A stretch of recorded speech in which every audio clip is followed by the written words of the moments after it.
Hello everyone and welcome back to Vulnerability Weekly. Today we have a little bit of delay from the usual Monday shows because we collected more vulnerability from the past 2 weeks. This week in particular has been a particularly hot week as well, again for Atlassian with vulnerability that has been, it's not really a vulnerability, it's a kind of they missed something. They left a hard-coded account in one of the help desk or one of the search plugin that got disclosed, and they quickly moved forward to remediate and remove. So if you have had Atlassians, and please update to the latest version and remove the plugin that we're going to see in a second. In the news from a networking perspective, Sonicwall had a critical vulnerability release for the GSM, the management appliance that usually is not exposed over the web, but update to the latest version. The biggest news probably is Microsoft with, again, a Paulina fallback. Sorry for the word of game, the game of words. And in recent year, in the recent kind of couple of months, because of the Paulina, that is a vulnerability that affects Visual Basics and VBA scripts on Microsoft products, there have been a lot of discussion if to disable by default, and Microsoft have moved back and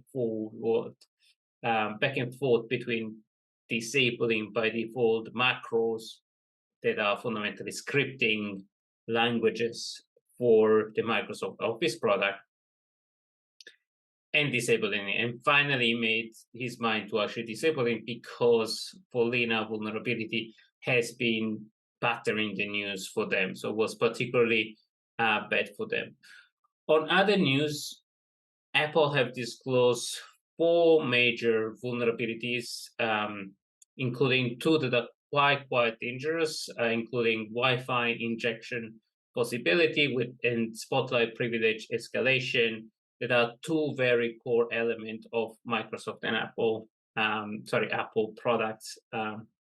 So if you have Apple products, please update to the latest version.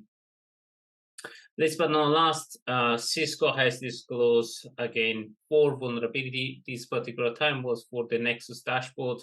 Nexus are the line of products, the line of switches and firewall, and specifically Nexus are, in this particular instance, Nexus dashboard have been affected.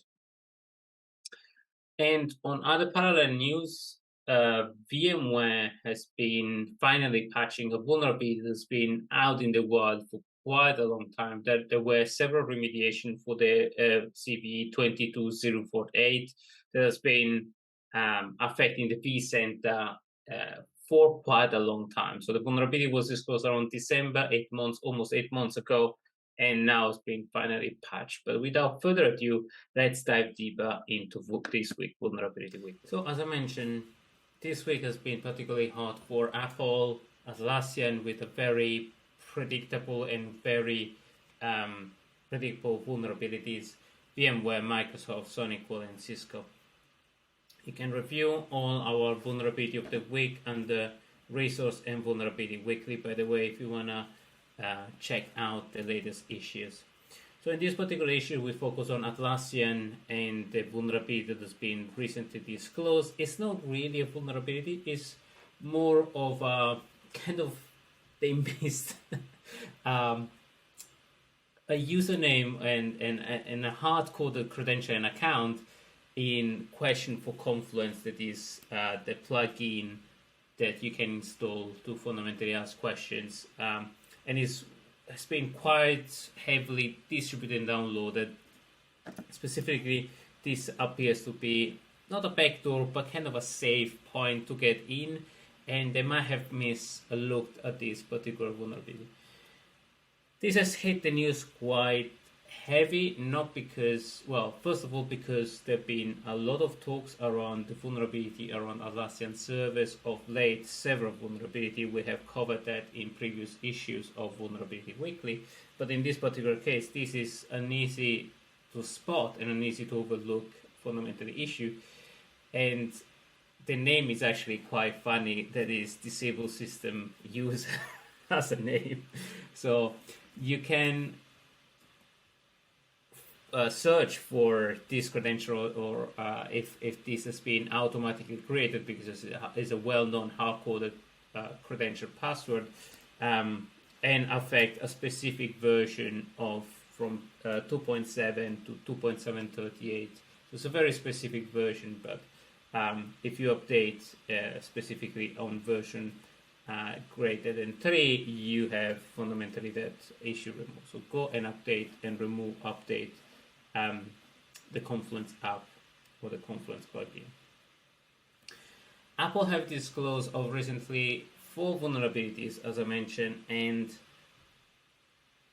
2 of them are particularly critical. Well, the Wi-Fi one are particularly critical from a CVE perspective, because and is confirmed, the vulnerability, because it's quite easy to reach. Now, in normal organization, probably you will have Wi-Fi enabled, and this requires a very specific attack on a nearby Wi-Fi. But because a lot of us are working from home, they're traveling, they usually don't have the infrastructure that traditionally you have in an enterprise to actually monitor the behavior of Wi-Fi. So please be aware and update.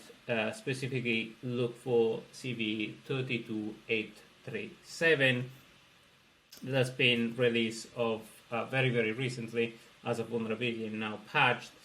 And because of the scale, is actually as an exploit in a 0-day, is actually quite popular.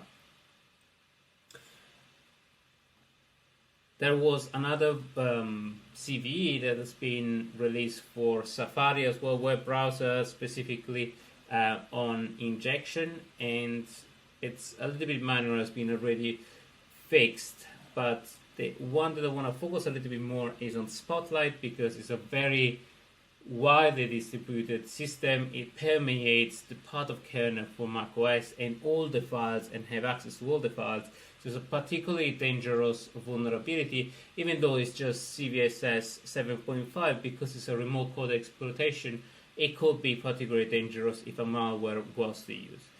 At the moment, there has been no exploit in the wild releasing, or Apple hasn't discovered any exploit in the wild, but please be aware and update the system as soon as you can.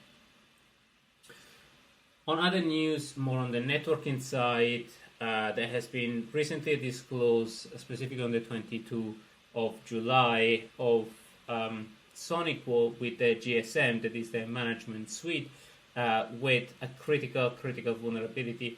Now, this is critical because it's bypassed the authentication as a vulnerability, and is an injection and a SQL injection. So an attacker could potentially access the configuration settings of the GSM, accessing all the firewall configuration and information with a very well-crafted injection, and get all the admin credential of all the firewall, and potentially open ports, open SSL accounts. So it's dangerous in the context of if the GSM is actually exposed over the web.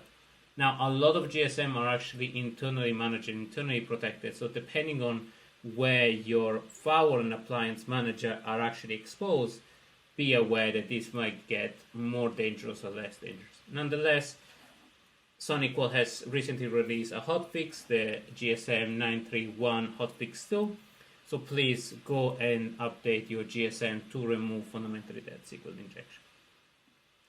Now, as I mentioned on the story of the Follina and the fallout of Follina, and Microsoft have finally decided, after a week of disclosing, removing, then disclosing again, the block of macro, and now finally blocked. Now, in previous issue, we covered Follina quite extensively. Is macro attack that is quite easy to exploit. It affects a lot of Microsoft products, and fundamentally could open doors to remote code exploitation. So Microsoft have finally disclosed and blocked by default macros in the way of fundamentally another hotfix or remediation overall of this MSDT as well known as Folina vulnerability. On other news, Cisco, more on the networking side, again has disclosed 4 vulnerability for their Nexus appliance and the Nexus dashboard. Nexus is their line of product from a networking perspective, and there is specifically the Nexus dashboard is the one that is used to manage product. Now, Cisco has disclosed that for the specific vulnerabilities, there has been no exploit in the wild. Nonetheless, because of the networking appliance and the firewalling appliance that are managed by Nexus devices, it's probably good to go and update the device. On other news, VMware finally patched a vulnerability that's been in the wild for quite a while. So the 22048 discovered by one of our colleagues in CrowdStrike affect fundamentally vServer and vCenter that are fundamentally the managed suite for all the SXI, that is the VMware fundamentally technology and embedded technology. Now, there was a workaround to actually fix this vulnerability and prevent this vulnerability getting exploited, but finally there is a version of vCenter update 3F that is available for the day. So I hope you enjoyed this session. I hope you like what we're doing here. Again, I really appreciate any feedback, any comment. If you like, if you don't like, let us know what you think about Vulnerability Weekly. I hope everyone stays safe, patch frequently, and fix your vulnerability today. This is your host, Francesco. I wish you all the best. Thank you.